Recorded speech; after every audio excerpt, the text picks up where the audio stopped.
I'm Angela Home. I'm hosting this event, and tonight we have Astrid with us. She's going to be presenting on changing up the closet, and we're going to learn how to change colors and patterns in our shoes that are currently in the Browzwear closet. So we're really excited. This is our very first time. This is our very first video, and we're hoping to do more, maybe even once a month. So keep your eyes open and feel free to share it with your local community and extended Browzwear community. And if you want to participate with us, connect with us on the Facebook group, and we are looking for just collaboration. So everyone is welcome. So with that, I'd like to introduce Astrid. So my name is Astrid Hanenkamp, and I've been a VStitcher Browzwear user for about the last 3 years, kind of like ever since the pandemic. I felt I needed to sort of like upscale my computer knowledge and keep current. I've been working in the fashion industry for about 20 years, mostly as a sweater designer in fully fashioned knitwear and sweaters.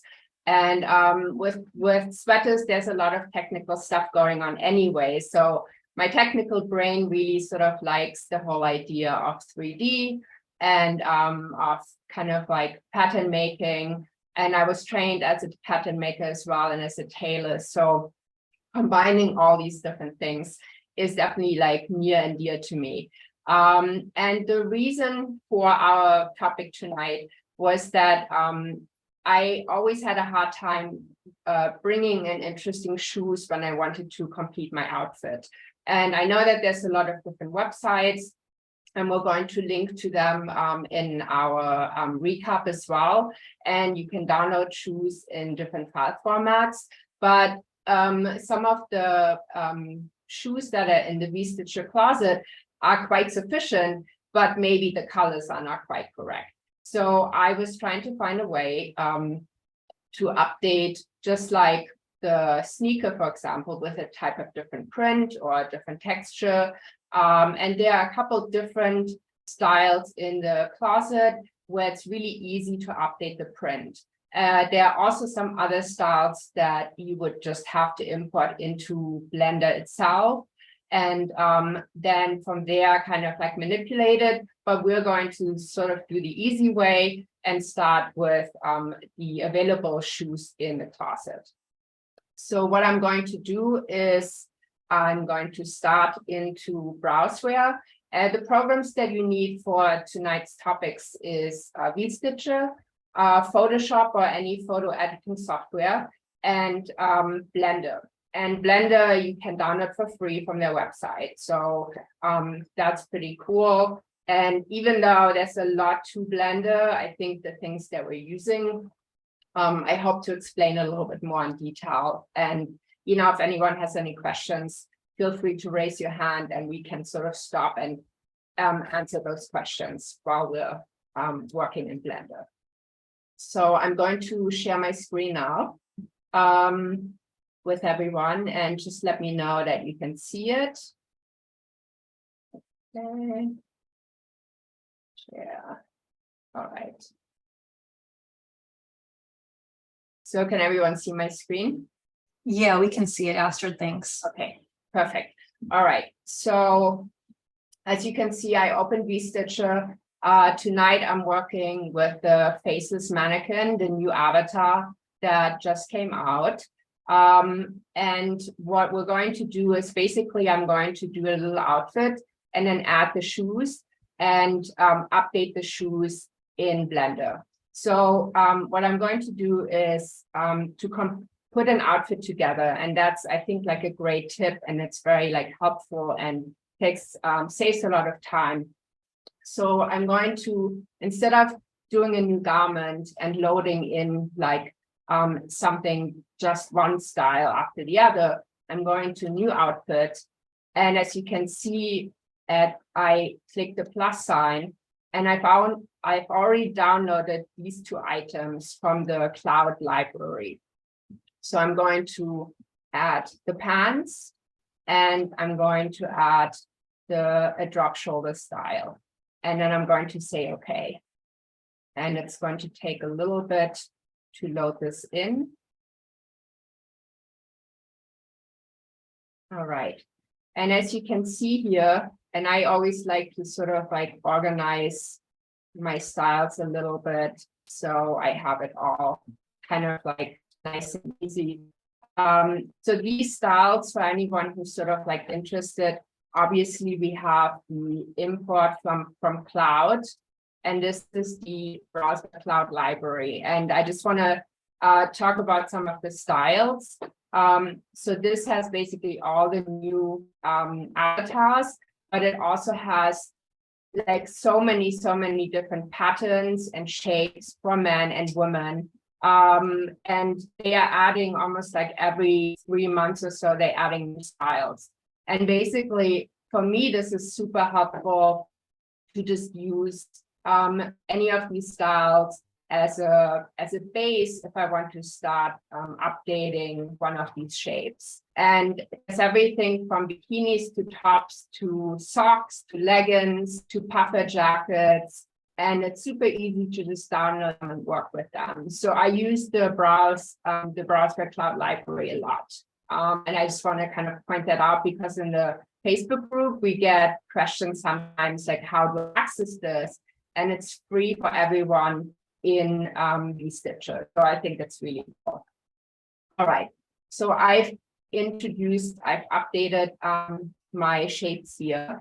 And so the reason that I use the new outfit as opposed to the new garment, when I do this, you can see all the shapes are already arranged, and I don't have to arrange them.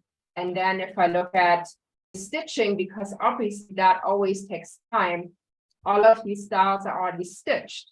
So that's really like my preference in working with styles, is to use the new outfit menu button.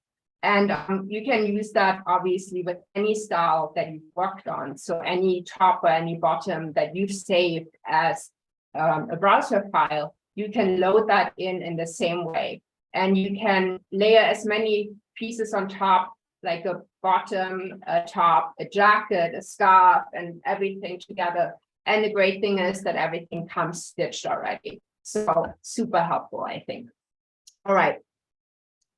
So here's my style. And since everything is arranged already, I'm just going to say prepare. And I'm going to dress it.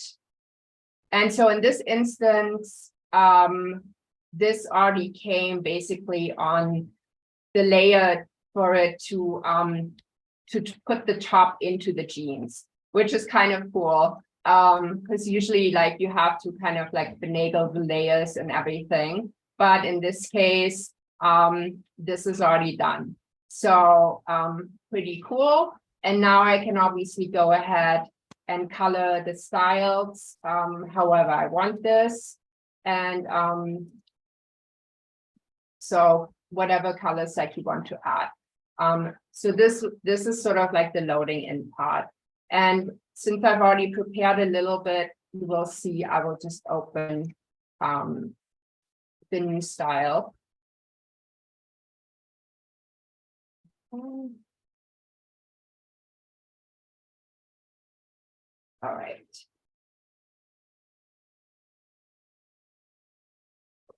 And you can see that basically all I did was update the color of my top, and I shortened the pants a little bit to show off the shoes.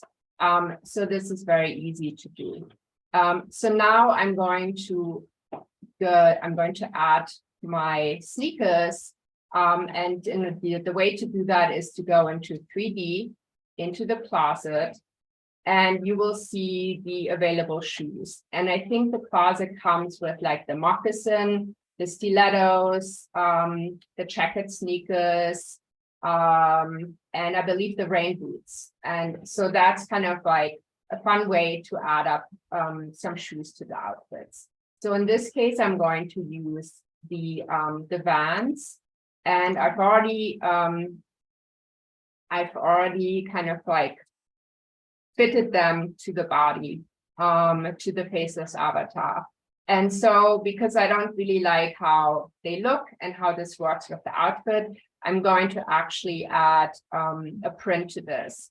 And just to quickly show you as a little preview, so this is what we're going to end up with. So we basically have the pair of sneakers with a different sole, a different color, and a print on top.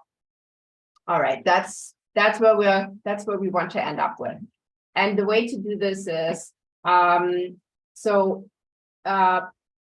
first you have to find basically the library. And I'm working on the PC. So for anyone on the Mac, it might be the file path might be slightly different. So I'm going to open my Windows C drive, and I'm looking for the program files, and I'm looking for Browzwear. So that's where all of the assets for VStitcher are located. So I'm going to open VStitcher. I had downloaded the newest version, but this one I'm still working in 2022.1. So I'm going to click on this as well. And so there's a bunch of different folders.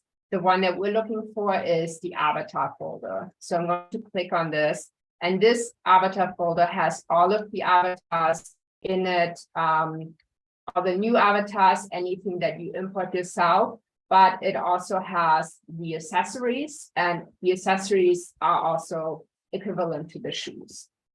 So I'm going to click on the accessories, and here we have the shoe file.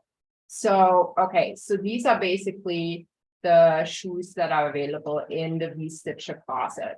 And what we're going today, we're using the checkered sneaker file. So I'm going to just show what's in here. So you have the checkered sneaker.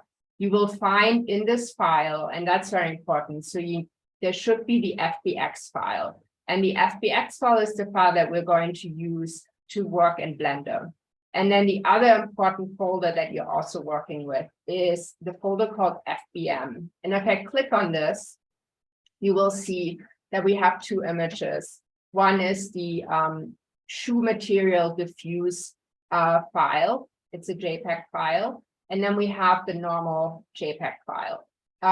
So this is the file that we are going to be working with today. And basically, this file allows us to, since it's a JPEG, we can bring this file into Photoshop, update any of the prints as we like it, resave it, and then we can update our shoe file in Blender. We're not going to use the normal map file at all. So the difference between these two files, the normal map basically has information on all of the lighting, the highs, the lows, the bumps, like any sort of texture. So the main information of like how a shoe gets its texture is in the normal map file. And the diffuse map is basically like the print that gets layered on top. So that's why we only need to work in the diffuse file, and we don't need to update anything in the normal map. All right. So this file we're going to open into Photoshop. And my preference is usually to always like copy this folder and make sure that I keep like a good original in the place where it's supposed to be. You can copy this folder into any location that you would like. And then you can work in the new folder and update anything that you need. So in that way, you don't touch this file. If something happens, you can always go back to the original file. So I copied this file, and I'm working in my Facebook tutorial in the Browzwear file. So I'm going to copy this in here. So you can also rename it, obviously. And I would suggest to do any renaming of your file before you start working in it. And the reason for that is because Blender is very particular about the file path. Like it likes to have everything in one location. And if you move a file out, or if you rename a file after you've already done the Blender file, it gets very upset and it shows you a pink image. And then you have to like reconnect all the images again. So I would suggest to rename everything before you start. So I'm going to just call this flower sneaker. And I'm going to open this. And again, I'm going to rename this file and say flower sneaker. Okay, so we have this file, we don't need to touch it. So what we're going to do now, we've copied the file, everything's okay. We're going into Photoshop and we can actually like start manipulating the print file. So I'm going to do this and I'm going into Photoshop. And I'm going to open the file that I just copied. So it's flower sneaker. It's the vans.fbm folder, and I'm going to open this particular file. So very easy. You can see like all the different elements. And once we are on Blender, it will become a little bit more clear which parts are which. So as you can see, like these checkerboard images are like the upper sole, or the upper, I should say. Then there's like the sole. There is like the front of the sneaker. Like there's some details on the sneaker, obviously. And if you just kind of like want to test it out, you can color this all in different colors. And then see what happens when you import this into Blender. And that's really the fun part, to kind of like play around with this. So what I'm going to do today is I'm just going to update the shoe color, the sole, and I'm going to, instead of having this checkerboard print, I'm going to update this with like a little ditzy flower print. And I've already opened the file up. So what we're going to do is here, we're basically going to select the particular items that we want to update. And then we are going to copy and paste the print into this image. And you don't have to be super precise in terms of selecting the style or the shape. So I don't have to be like super precise. I can just kind of like go roughly around. And the reason for this is that basically the normal map file tells the program which areas are actually going to be shown. So in this, even if I'm going over the lines, it won't show up in the Blender file and it won't look weird. So that's kind of nice. I don't have to worry about that. So I'm going to copy everything. So I'm going to copy this, and then I'm going to edit, paste into here.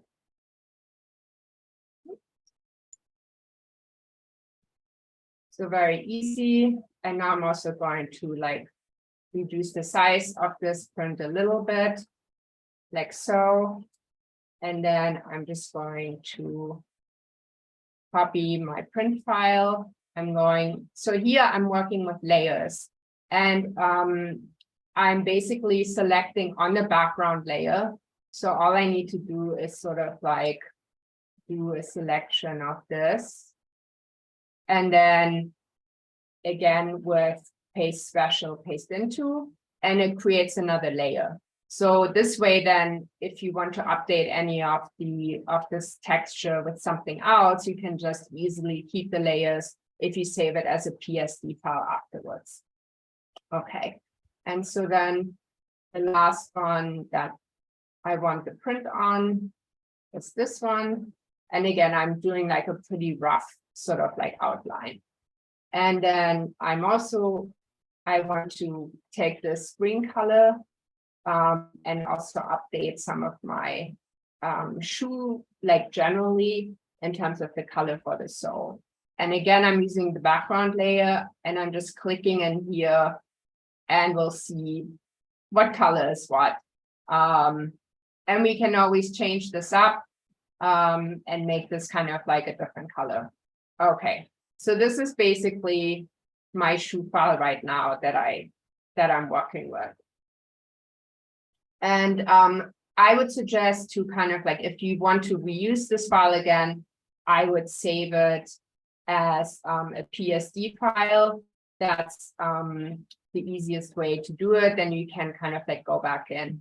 But you can't use the PSD file for the Blender folder. So you need to like flatten the layer here, flatten the image, and then save it again as a JPEG file. So basically, you're just sort of like copying this shoe material diffuse.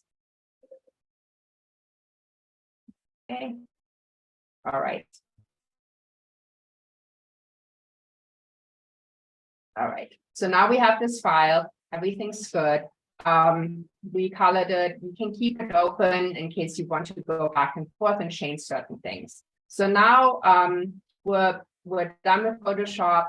We're going to go into Blender, and then afterwards we come back into VStitcher. So I'm going to open Blender now, and when you open Blender, the first thing that you see is like the welcome screen, and whether you've been working on something already or you need to open a new file, you just can say general.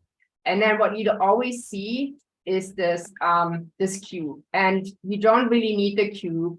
So the easiest way to delete this is to hit your X key, and then a little window pops up and you just delete this. So that's very easy. That way you don't have to worry about the cube anymore.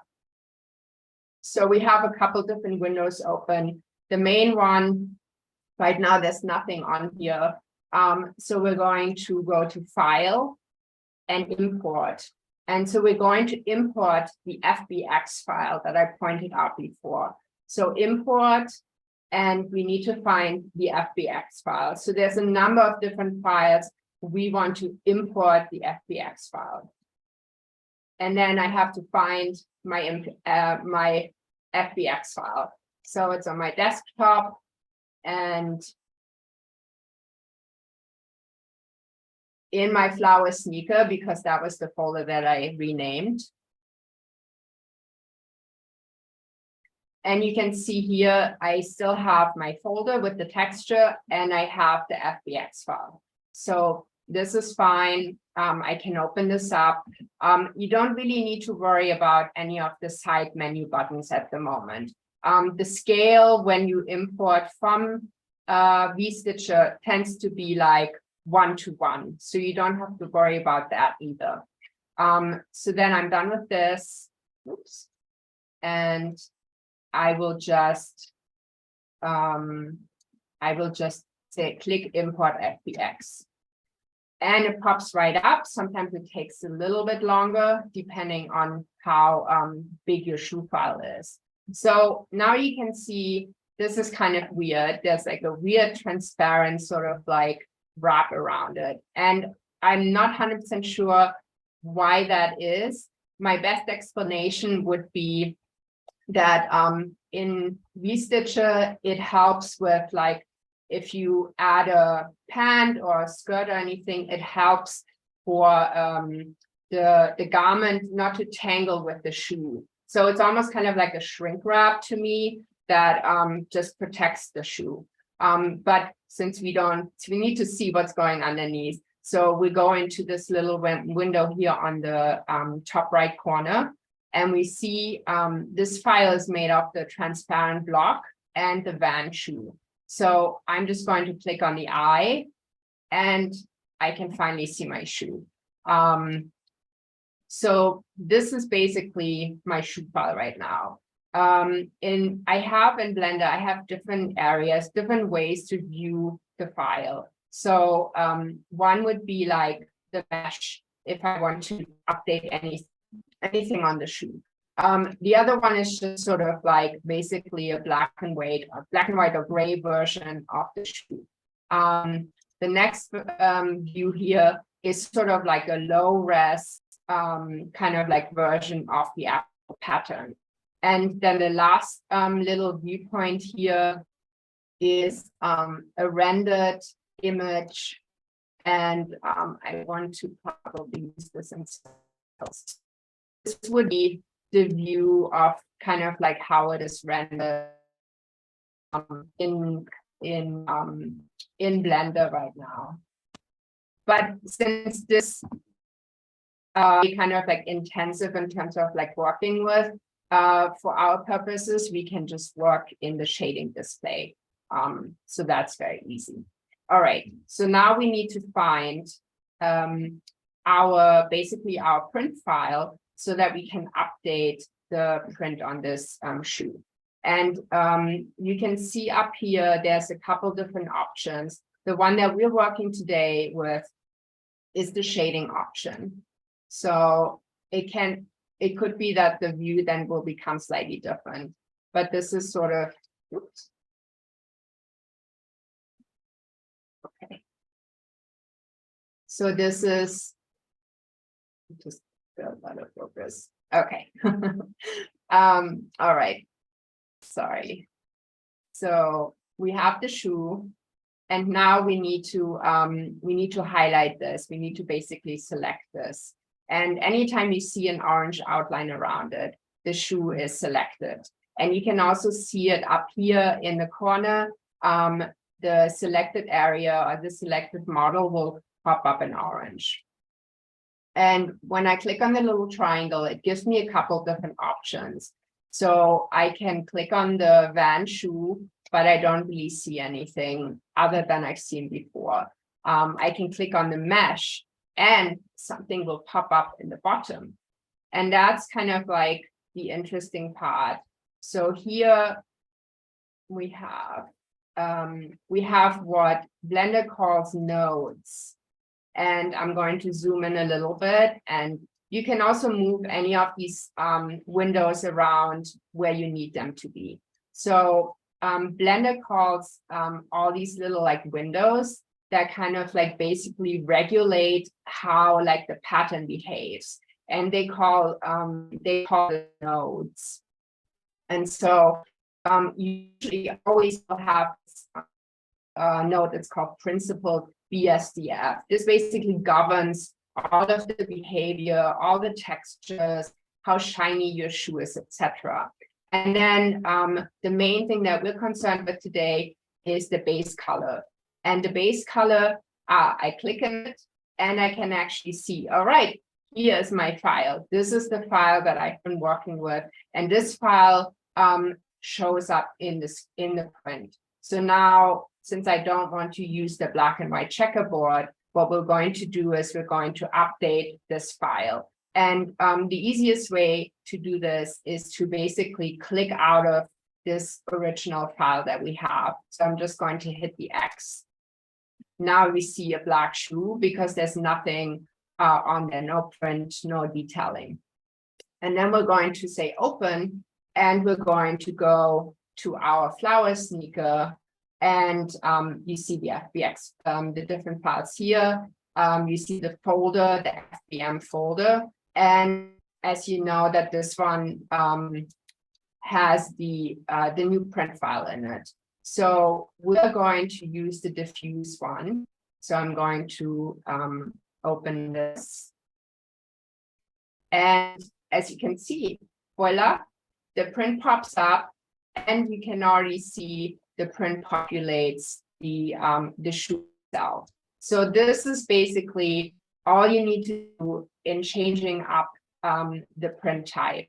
And you know, now you can see, okay, maybe I don't want this black outline. So you know, we almost colored everything else in. So by deduction, I think like, oh, maybe this black line here is this line here.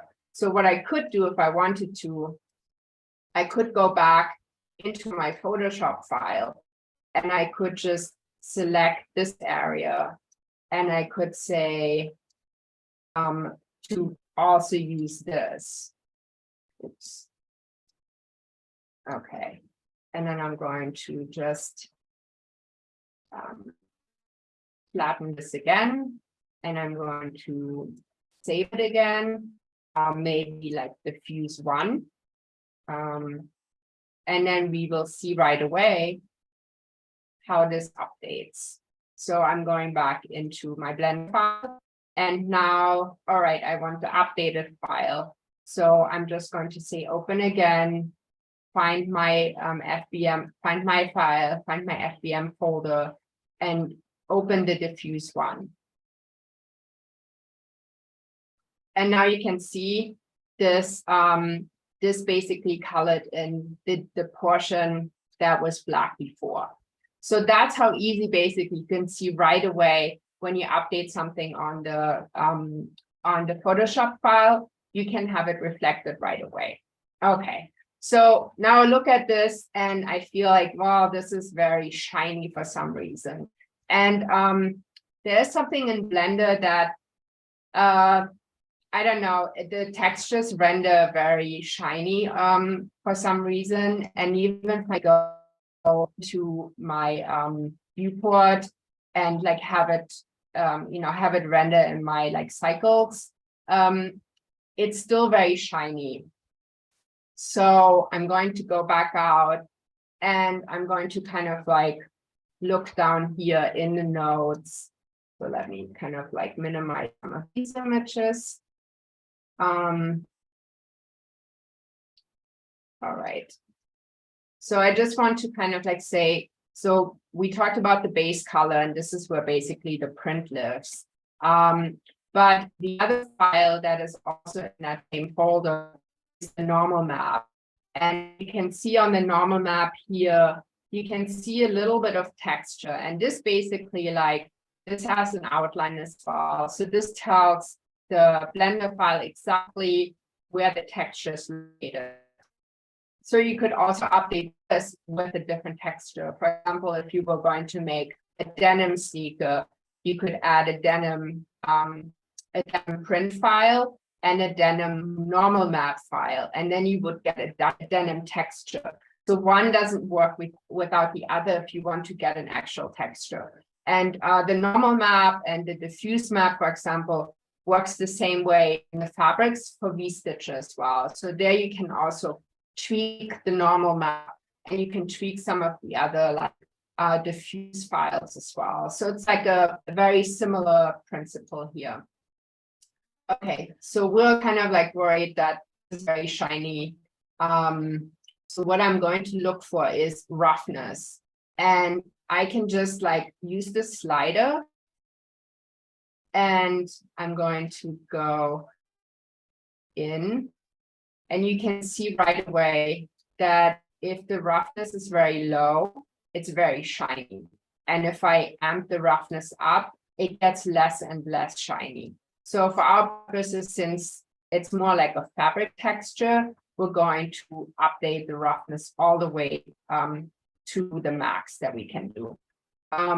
So this is basically what you can do, a very easy way to update like the print file. And you can play around with some of the ideas. Like another easy way, for example, is to add a node, and I will show you very quickly something. So you go to add, and you go to color, and you go to invert, and this will add like a little window. That's an invert window. So if I take this and I hook it in between, it will basically invert my colors to the exact opposite. So this is like a fun way if you want to play around with black and white and change it up, and you can play around with different textures and different colors as well. But it's also very easy to take this away. So I'm just going to unhook this, and I'm taking this with my mouse button clicked and connect it back. So that's a very easy way to just kind of like change something up with like an invert color inversion. But since we don't need this, we'll just leave it be and say, okay, this is our file. All right, so now comes the payoff, very easy.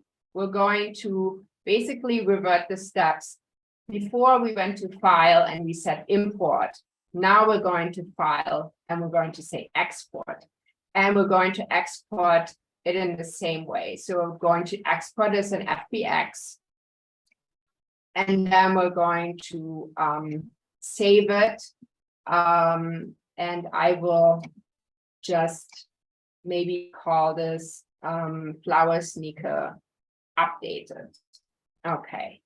And then I will say, again, here, all of these things you don't really need to worry about. The scale is pretty easy, again, like 1:1. When it comes from VStitcher, it's already kind of like that, and it fits to the avatar. So I'm going to say export FBX. And basically, that's all there is to it. And then for you to be able to work with this file afterwards, I would just suggest to save this file in your folder, call it like whatever you want, Vans, sneaker, sneaker. All right. And then save the Blender file. All right, so we're done with Blender. Very easy. Now we can go back into VStitcher. And all right, let me remove these. So I'm working with my outfit still. All right, and now we had all the materials set up. In order to go back to my closet, so 3D closet. And now I want to add the shoe, obviously. So I'm going to click on the little hamburger menu, and I'm going to say add shoes. And here again, I'm going to go into the folder. So that's why I think, because we're always going back and forth to that particular folder, that's why it's so important that you sort of like have your file set up, know where it is. If you always have to go back into the browser folder, which is so deep in the file structure, it gets very frustrating. All right, so Vans flower sneaker updated FBX. So I'm going to open this up. And as you can see,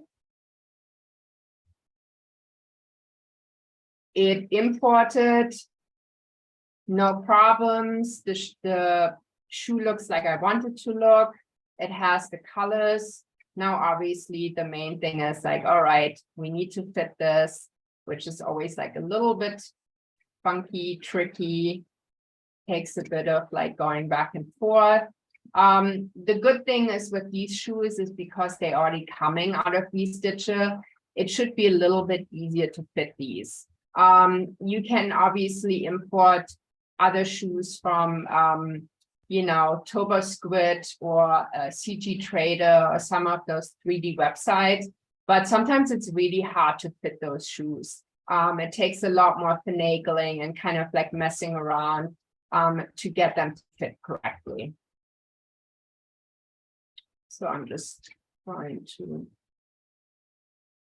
yeah, that looks pretty good, more or less. And I'm going to save this. All right. I will also say to include this in the simulation, meaning that it's just better and there won't be any collision issues. All right. So I'm going to save this and click this away. And it automatically is fitted to my shoe. So now we have the wonderful outfit with the green shoes and our new print. And that is how you can update your print of your shoes.